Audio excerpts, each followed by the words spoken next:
Hi folks, my name is Dennis. Thanks for checking in. I recently purchased this Grizzly benchtop planer. It's a model G0940 and it's a newer product from Grizzly as it's got helical cutter heads, and that was the real draw for me.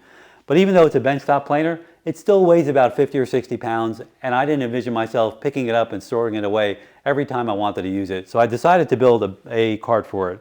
I built the base out of 2x4s, the top out of a scrap piece of plywood that I had laying around, and I decided to put it up on casters so it's mobile and I can move it around the shop. Stick around, I'll show you how this build came together. Enjoy the video, and I'll see you next time. I constructed the entire base out of 2x4s that I happen to have on hand, and here I'm just dimensioning those parts for the base to the final size, and that includes the legs and the upper and lower rails for all the sides. And here's the cut list: 4 legs, 4 upper and lower rails for the front and back, and 4 upper and lower rails for the sides. I built the entire base using pocket holes. They're fast, easy, and plenty strong for an application like this. I drilled all the pocket holes in the rails so that the screws were driven into the cross grain of the legs for better strength. After the parts were dimensioned and pocket holes drilled, I started the assembly process. Here I'm starting with the front of the base and I'm securing the top and bottom rails to the legs. I wanted to raise the bottom rail from the bottom of the base, so I just used the width of a 2x4 to give me the height that looked good.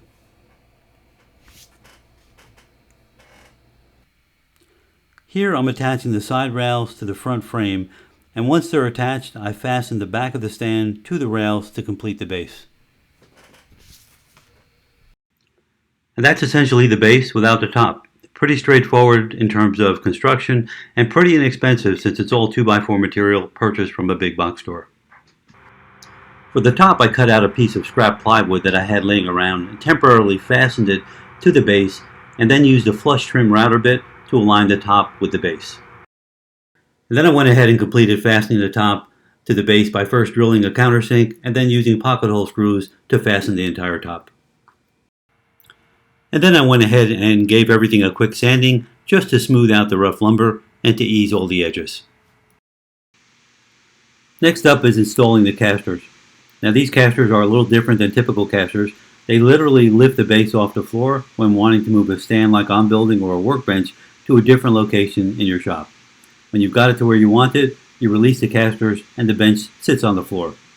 I initially purchased these for my workbench as it's way too heavy to move, and I didn't want to install it with permanent casters. So I had these laying around for months and decided to use them for this project.